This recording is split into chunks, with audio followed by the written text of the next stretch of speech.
Betel, la gente que sigue a Jesús comparte con usted esta mañana el sermón. Mantén una vida de oración. Predicación a cargo del hermano José Luis Sosa. Deseamos que sea de bendición para su vida espiritual.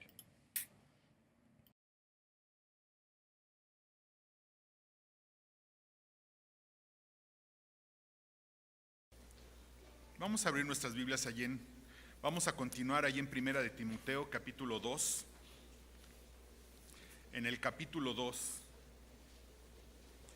Y vamos a leer Primera de Timoteo, capítulo 2, versículo 1, dice la palabra de Dios: exhorto ante todo a que se hagan rogativas, oraciones, peticiones y acciones de gracias por todos los hombres, por los reyes y por los que están en eminencia, para que vivamos quieta y reposadamente en toda piedad y honestidad. Porque esto es bueno y agradable delante de Dios nuestro Salvador, el cual quiere que todos los hombres sean salvos y vengan al conocimiento de la verdad. Porque hay un solo Dios y un solo mediador entre Dios y los hombres, Jesucristo hombre, el cual se dio a sí mismo en rescate por todos, de lo cual se dio testimonio a su debido tiempo. Para esto yo fui constituido predicador y apóstol, digo verdad en Cristo, no miento, y maestro de los gentiles en fe y verdad. Quiero pues que los hombres oren en todo lugar, levantando manos santas sin ira ni contienda. Asimismo que las mujeres se atavíen de ropa decorosa, con pudor y modestia, no con peinado ostentoso, ni oro, ni perlas, ni vestidos costosos, sino con buenas obras, como corresponde a mujeres que profesan piedad. La mujer aprende en silencio con toda sujeción, porque no permito a la mujer enseñar ni ejercer dominio sobre el hombre, sino estar en silencio. Porque Adán fue formado primero, después Eva, y Adán no fue engañado, sino que la mujer, siendo engañada, incurrió en transgresión, pero se salvó con modestia. ¿Cuántos de ustedes, hermanos, pueden estar sin respirar? Bueno, ¿cuánto podríamos estar sin respirar? ¿Cuánto podríamos estar sin respirar? Y ayer precisamente terminando de preparar el sermón me medí, dije para dar un dato cierto. Yo no llegué ni al minuto, Yo sé que hay buzos que pueden tomarse hasta 3 minutos, ¿no? Y hay quien ha podido, mediante mucho entrenamiento, ha resistido 7 minutos, 8 minutos. O sea, si nos entrenamos constantemente, pudiéramos llegar hasta esos niveles. Mire, hermano, así es la oración. La oración es la respiración del creyente. El creyente respira. Obviamente nuestro cuerpo respira oxígeno, pero el creyente respira a través de la oración. Y así debería de ser en nuestras vidas. Si no aguantamos mucho sin respirar, no deberíamos de aguantar mucho sin orar. No deberíamos estar mucho tiempo sin orar. Como hemos visto en Timoteo y hemos hablado durante estos sermones, lo que Dios le dice a los jóvenes, así como un pastor, un predicador, un misionero, ya en sus últimos días le habla a su hijo Timoteo. Y en la primera parte le dijo: Timoteo, te tienes que establecer en la verdad. Se tienen que establecer en la verdad. Después le dice: Timoteo, debes de tener una vida nueva. Joven, debes de tener una vida nueva. Y esa vida nueva debe manifestarse por una involucración en el ministerio. Una vida nueva, nada más por una vida nueva, es una vida inútil. Una vida nueva nos debe de llevar al ministerio. Ahora Pablo lo que le dice a Timoteo es: deben mantener una vida de oración. Una vida de oración. Una vida limpia y santa no está separada de una vida de oración. Es más, si tenemos una vida nueva, una vida involucrada en el ministerio, no puede ser una vida separada de una vida de oración. Una vida separada de una vida de comunión. ¿Sí? Si oramos regularmente, mire, hermano, si usted ora regularmente, si oramos regularmente, siempre vamos a tener una vida limpia. ¿Por qué? No podemos orar sin ponernos a cuentas con Dios. si somos creyentes sinceros, hermano, sabemos que no podemos acercarnos delante del trono de Dios sin ponernos a cuentas con Dios. Yo creo que a veces esta es la causa porque oramos poco. La realidad es que no queremos ponernos a cuentas con Dios. No queremos reconocer nuestro pecado delante de Dios. ¿Sabe por qué? El otro día lo hablaba con unos hermanos del Discipulado 2. El gran problema es que a veces amamos mucho nuestro pecado. No, no es cierto. Los cristianos no, sí, hermano, los cristianos. A veces amamos mucho nuestro pecado. Por eso no nos acercamos delante de Dios, porque sabemos que tenemos que confesarlo, que arrepentirnos, que dejar atrás ese pecado. ¿Y sabe qué? Lo amamos. Yo les decía un ejemplo. Hay un pecado que yo amaba mucho, hermano. Hay un pecado que yo amaba mucho. Y era el enojarme. Cualquiera decía, pero ¿cómo? Sí, a mí me gustaba enojarme. Los que tenemos un carácter fuerte y explosivo, sabrán que explotar es placentero. Se suelta la adrenalina, el corazón empieza a bombear más fuerte, empezamos a producir ciertas sustancias que a veces son adictivas. ¿Y sabe qué, hermano? Yo amaba ese pecado. Yo lo amaba. Hasta que le pedí a Dios que cambiara mi corazón. Y poco a poco ha ido cambiándolo. Pero vamos a ver en este pasaje 3 verdades acerca de la oración, hermano. 3 verdades acerca de la oración. Primera verdad, la oración encierra todos mis asuntos, o todos los asuntos. La oración debería de ser algo que encierre todos los asuntos de nuestra vida, desde los más pequeños hasta los más cruciales, desde los más nimios hasta los más grandes. Eso debe encerrar la oración. Cada vez que me acerco al Padre, debo de llevar delante de Él todos mis asuntos, aunque me parezcan los más sencillos. Todos los asuntos míos y que me involucran deben estar delante de Dios. Mire lo que dice: exhorto ante todos que se hagan rogativas, oraciones, peticiones y acciones de gracia por todos los hombres, por los reyes y por los que están en eminencia, para que vivamos quieta y reposadamente en toda piedad y honestidad, porque esto es bueno y agradable delante de Dios, nuestro Salvador. Este año que regresamos, mi esposa, allí donde ella trabaja, empezó a enfrentar muchos asuntos. Hagan de cuenta que de repente en una sola semana, ¿verdad? En una sola semana surgieron 5 o 6 asuntos, problemas, dificultades que se tenían que resolver. Y entonces yo la veía tan angustiada que cada vez que oraba le pedía por eso y le pedía por cada asunto al Señor. Y a veces decía, pero por esto le tengo que pedir al Señor, por estas cosas tan mundanas, déjeme decirlo, sí, por todas esas cosas tan mundanas. Mejor estar pidiendo por las misiones, y no, el Señor me mostró que todos los asuntos hay que llevarlos delante de Dios. Fíjese, rogativas. Aquí habla Pablo de 4 cosas, rogativas. Es una palabra que viene del griego que quiere decir peticiones. O sea, debemos de llevar delante de Dios todas nuestras peticiones. A veces nos sentimos como que lo que pedimos no deberíamos. ¿No ha sentido usted eso? ¿Cómo le voy a pedir esto al Señor? Mire, hermano, le voy a decir algo. Pídalo. El Señor sabe si le contesto o no. Él es muy sabio.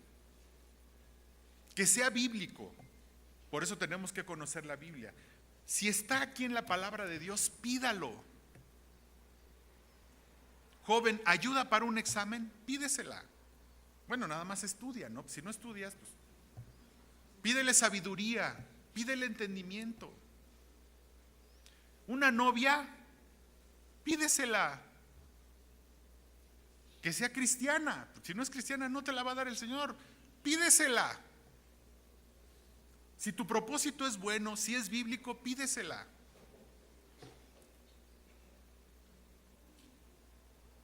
Una vez escuchamos a alguien que nos dijo, tenía una niña chiquita recién nacida, dice, yo ya estoy pidiendo por aquel que se va a casar con mi hija, nos decía esta mujer. Ya dice, porque ese niño ya va a nacer o ya nació, aquel niño que se va a casar con mi hija, dice, yo ya estoy pidiendo por él.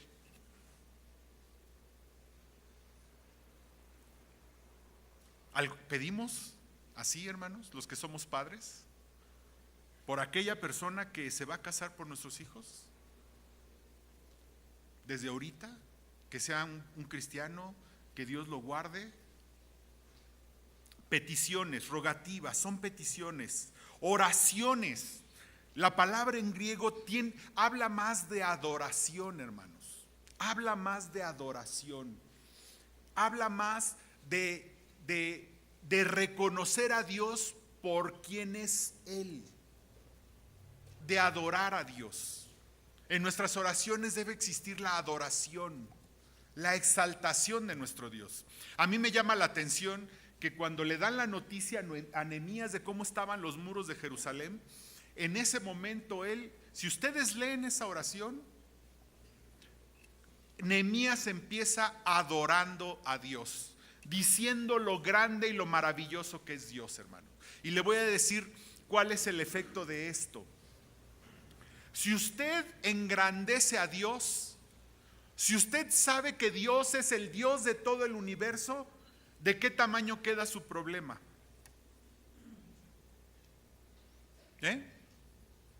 Ante un Dios tan grande, ¿de qué tamaño queda su problema? ¿De qué tamaño queda su angustia? Así. El gran problema que a veces pensamos que ni Dios puede resolver ese asunto. Siguiente, peticiones. Es una palabra en griego que también se usa y es la misma raíz que se usa para las entrevistas. Hermano, ¿usted platica con Dios? ¿Sabe que yo me doy cuenta de eso incluso en mi propia vida? De repente estoy orando y estoy pide, ¿no?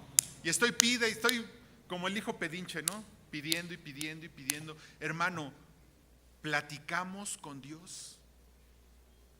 Platicar. Si yo voy con Ramiro en el carro, ¿verdad? O nos sentamos a tomar un café, puede ser que le pida algunas cosas, pero también platicamos.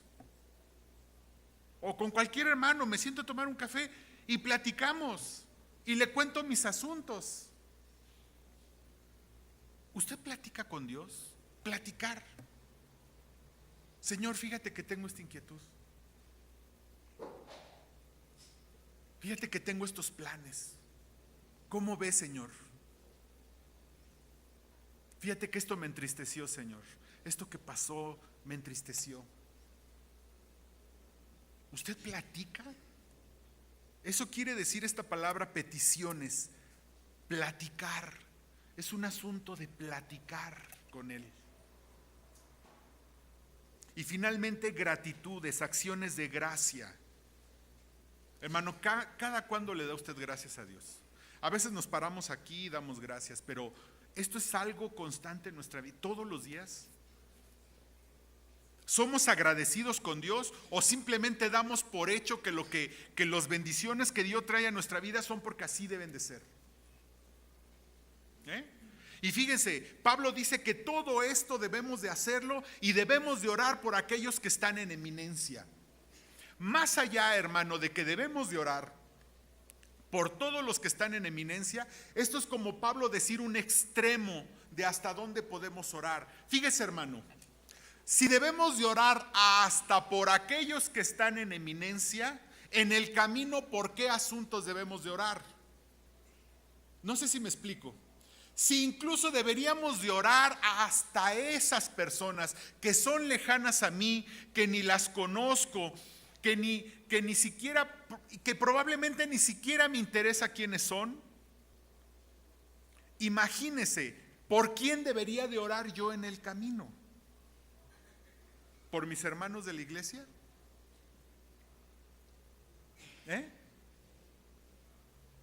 ¿Por compañeros del trabajo? ¿Por mi familia?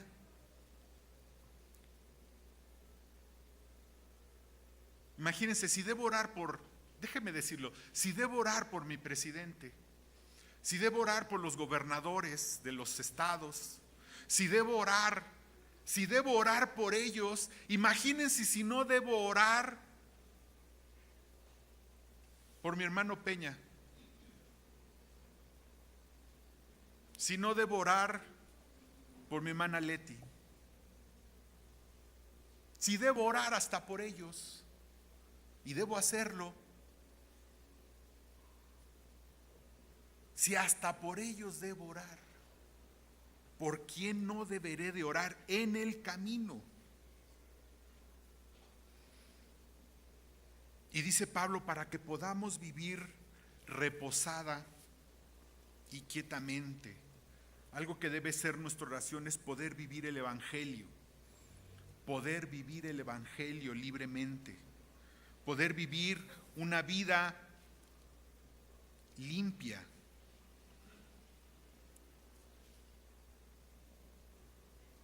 Ese es el asunto, hermano. Es llevar todos nuestros asuntos a Dios. ¿A quién le llevamos nuestros asuntos, hermano? ¿A quién le lleva usted sus asuntos? De repente, usted tiene que tomar una decisión, llega una encrucijada en su vida, ¿y a quién le consulta? ¿Qué dice? En el mejor de los casos voy a hablar con algún pastor. Voy a hablar con el pastor. En el mejor de los casos. Si no, va con su mejor amiga, que vamos a suponer que es cristiana. Si no, va con su mejor amiga, la que es inconversa.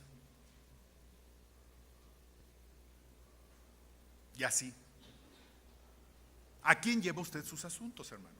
¿A quién lleva usted sus preocupaciones? ¿A quién lleva usted sus decisiones? Yo a veces me pregunto, antes de casarnos oramos a Dios, le pedimos. Antes de estudiar una carrera recurrimos a Él. Antes de iniciar un negocio recurrimos a Él. Antes de tomar cualquier decisión en nuestra vida recurrimos al Señor. Lo llevamos a Dios. Lo consultamos con Él. O simplemente sumamos 2 más 2 y dijimos, esta es la decisión que voy a tomar.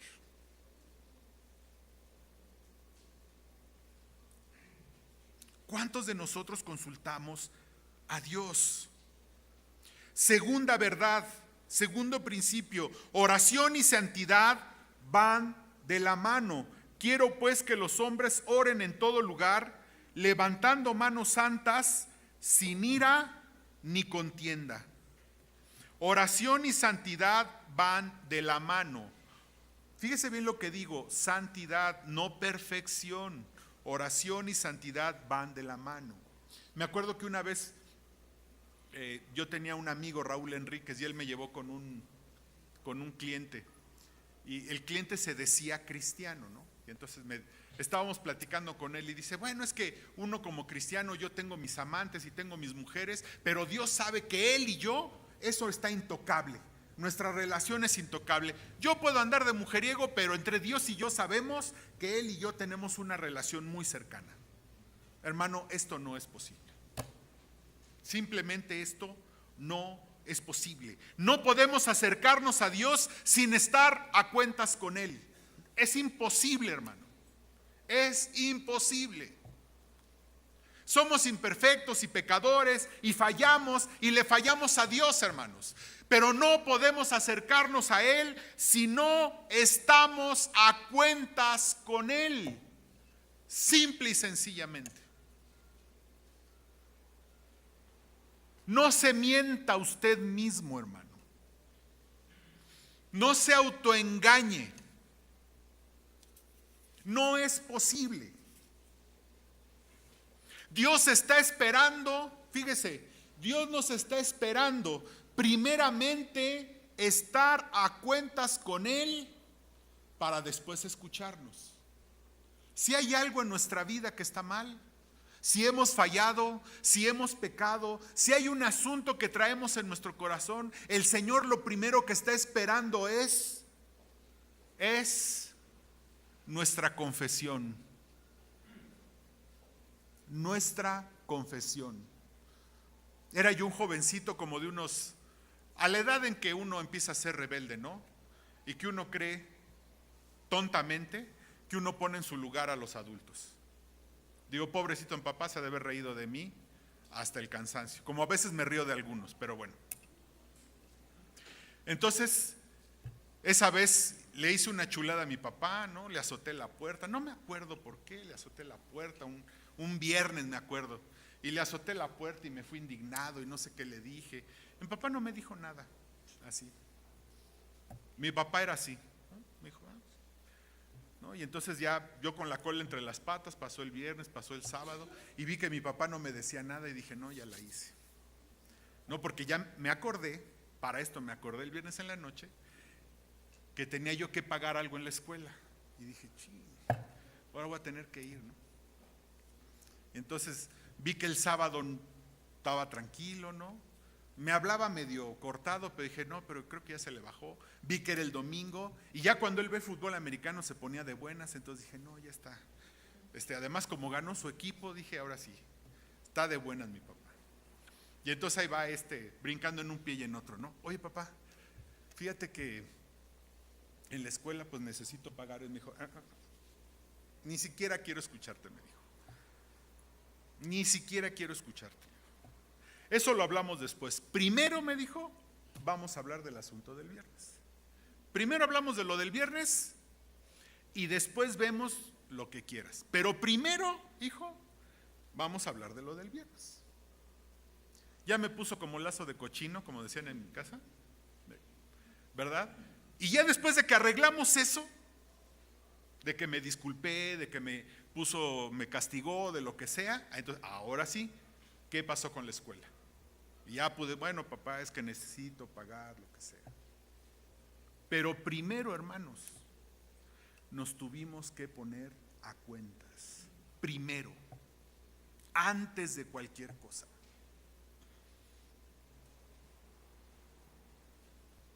Ojalá como padres así fuéramos, hermanos. Ojalá como padres así fuéramos.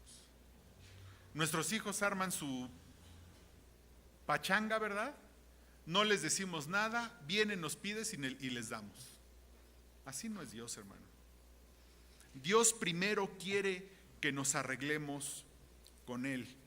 Hebreos 4:16.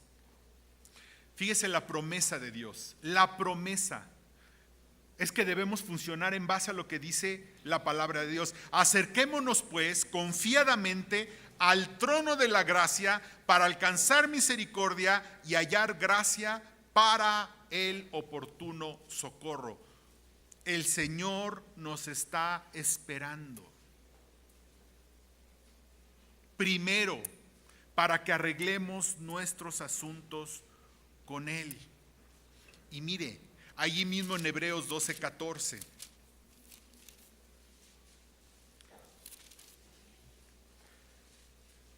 Seguid la paz con todos y la santidad, sin la cual nadie verá al Señor. No estoy hablando de que sin santidad perdemos la salvación o que sin santidad no veremos a Dios nosotros. Nosotros como cristianos sí vamos a ver al Señor. Pero lo que este pasaje nos dice en una aplicación indirecta hacia nosotros es que sin santidad no nos podemos acercar a Dios, hermanos. Punto. No sin perfección. La santidad nunca es perfección. La santidad nunca es perfección, hermano.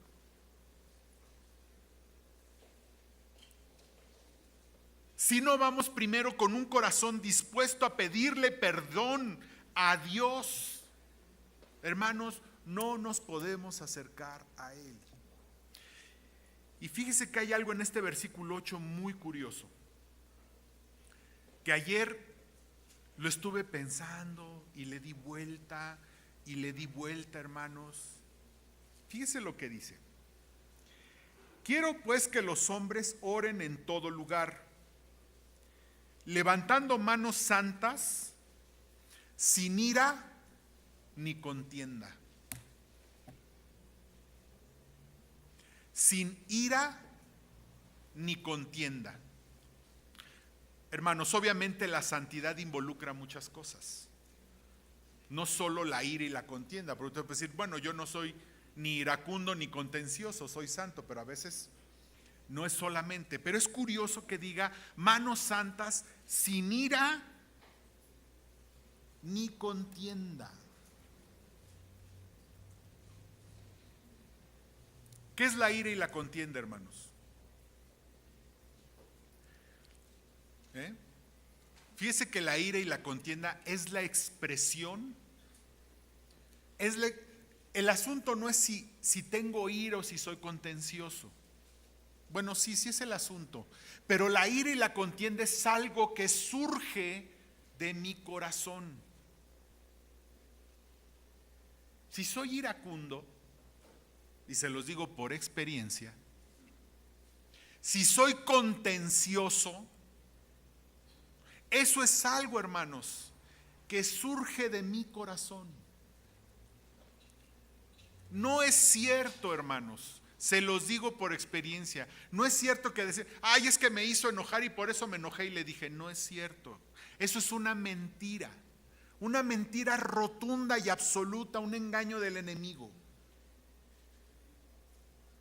Si hay ira, es un asunto que surge del corazón, es un asunto que surge de adentro. Allí adentro de nosotros hay un asunto por lo cual somos iracundos, por lo cual somos contenciosos. Lo que nos está diciendo aquí el Señor es, todas las cuestiones que te expresas, que minan tu santidad, es un asunto del corazón y que tienes que ir a Dios para dejarlo delante de Dios, para que Dios sane tu corazón. El asunto no es solo decir, ay Señor, me enojé, perdóname, cámbiame. No es solo eso. El asunto es ir delante de decir, Señor, ¿qué hay en mi corazón? ¿Qué hay en mi corazón? Por lo cual soy iracundo y contencioso.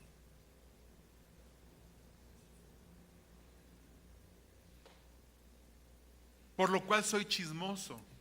Por lo cual soy murmurador. Por lo cual soy un calumniador. Y pónganle ahí el pecado que ustedes quieran. ¿Qué hay en mi corazón? ¿Qué asunto hay adentro en mi corazón? Por lo cual soy así. Tercera verdad. La oración resulta en un buen testimonio. Y hermanas, escuchen bien. A ver, hermanas, escuchen bien. Asimismo que las mujeres se atavíen de ropa decorosa,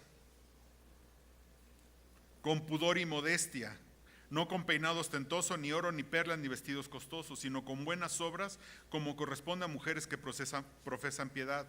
La mujer aprende en silencio, hermanas. ¿Ya escucharon? ¿Ya escucharon, hermanas?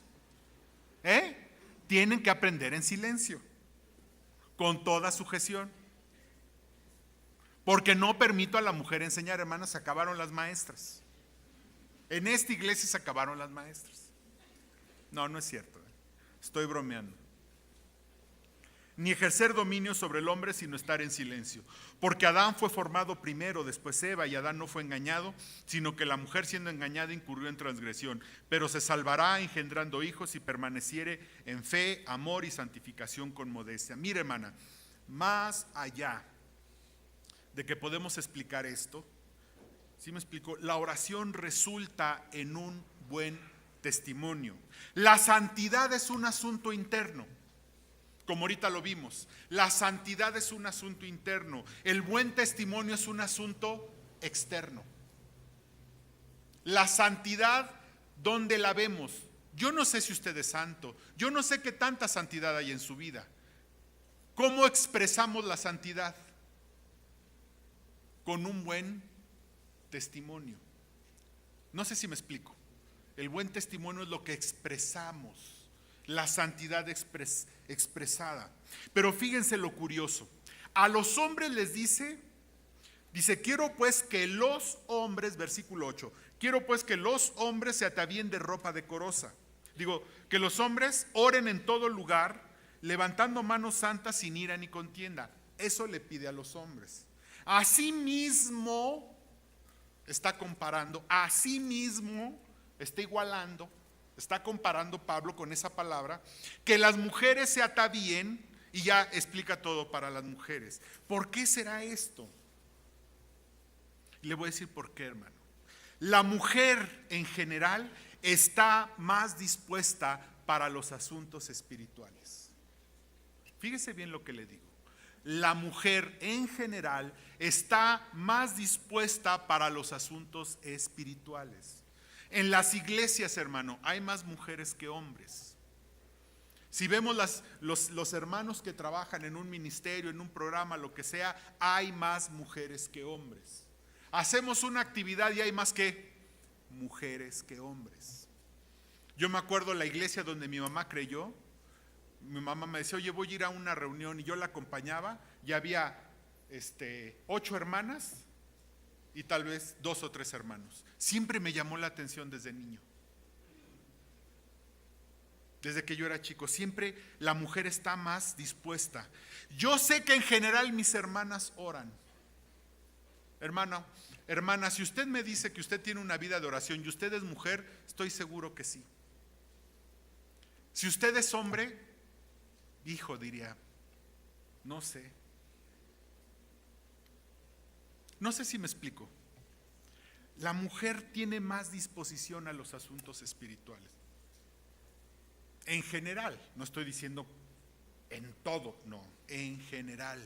La mujer tiene más disposición para los asuntos espirituales. Por eso al hombre le dice, los hombres oren. ¿Qué nos pasa a los hombres? Estamos en la lucha diaria, en la batalla diaria, por traer el pan a la casa. Estamos batallando día y noche por mantener una familia. ¿Y saben qué es en dónde dejamos los asuntos espirituales los hombres? ¿Dónde cree que los dejamos? Hasta el último. En general, hay cuando nos quede tiempo. Estamos tan atareados con las cosas de la vida que entonces los asuntos espirituales los dejamos atrás. Las mujeres no, hermano. En general, las mujeres oran por los hijos. Si yo le preguntara a todas las hermanas aquí que tienen hijos, casi todas oran por sus hijos, por lo menos por sus hijos. No orarán por su marido, pero por sus hijos sí. ¿Qué les quiero decir con esto, hermano? Que esta recomendación no solo es para mujeres o para hombres, esta recomendación es para ambos. Orar es un asunto de ambos. Y un buen testimonio es un asunto de ambos. Por las costumbres de aquella época, lo que Pablo recomienda aquí era un asunto de buen testimonio en aquella época. No podemos decir, bueno, ya no van a enseñar las mujeres, ya no van a dar clase, las vamos a tener con la pata arriba. No, hermanas, no es así. Y hermano, no se ilusione. Era un asunto de buen testimonio en aquella época que las mujeres se comportaran así. Era un asunto histórico de ese momento. Porque si leemos con cuidado el Nuevo Testamento, había diaconisas, había profetisas, había maestras. Entonces esto era un asunto solo de Éfeso, de buen testimonio. ¿Qué quiere decir esto, hermanos? Que la oración y la santidad se manifiestan en un buen testimonio para con los que nos ven.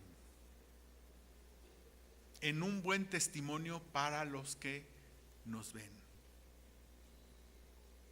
El buen testimonio, ¿sabe dónde surge? surge de una vida de comunión con Dios. No hay otro. Y de un testimonio no perfecto, de una vida santa no perfecta. Pero una vida santa y una vida de buen testimonio, hermanos, surge de una vida de oración. Usted no me puede decir que ora si no hay santidad en su vida. Y no me puede decir que ora si no hay un testimonio que lo avale. No puede ser. No puede ser como mi mamá que me dijo un día: hijo, a mí se me hace que tú no oras. ¿Por qué, ma? Es que no te veo orando. No, bueno, no lo hago delante de ti, mamita.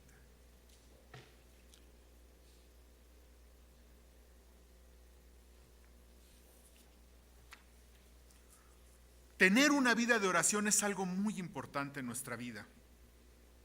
Debe iniciarse de nuestra necesidad de pasar tiempo con nuestro Padre Celestial. La vida de oración lo que nos debe motivar es: queremos estar tiempo con nuestro Padre Celestial, y debe reflejarse en resultados muy específicos: santidad, carácter, amor, frutos. Esos son los resultados de una vida de oración, hermanos. Oremos. Padre, te damos infinitas gracias, Señor. Gracias, Padre, por el amor que tú nos das. Gracias, Padre, porque podemos acercarnos confiadamente al trono de tu gracia, Señor. Porque podemos acercarnos en plenitud de confianza de que tú nos escuchas a través de la sangre y del sacrificio de nuestro Señor Jesucristo. Gracias, Señor, porque tú nos oyes y estás interesado en todos nuestros asuntos. Gracias, Padre, porque este privilegio no lo tuvieron en la antigüedad, pero ahora lo tenemos nosotros que hemos creído en tu Hijo. Gracias, Señor, porque es un privilegio que no merecemos, porque es un privilegio que ni siquiera, Señor, nos hemos ganado. Es un privilegio que tú nos has dado por tu puro amor y por tu pura gracia, Señor. Gracias, Padre, por este privilegio tan grande, por este amor tan grande que nos has dado. Y que, Padre, cada día haya en nuestro corazón una necesidad absoluta de ir a tus pies, Señor, de estar a tus pies, Señor, hablando contigo, escuchándote a través de tu palabra, Señor, viviendo una vida de comunión y de caminar constantemente contigo, Padre. Gracias, Señor, porque podemos confiar en que tú nos escuchas. Quita nuestras dudas, nuestra falta de fe, Señor, y ayúdanos a confiar, a descansar en ti, Señor, a descansar absolutamente en tu amor. Gracias, Padre. Te alabamos, te adoramos porque eres grande, Señor.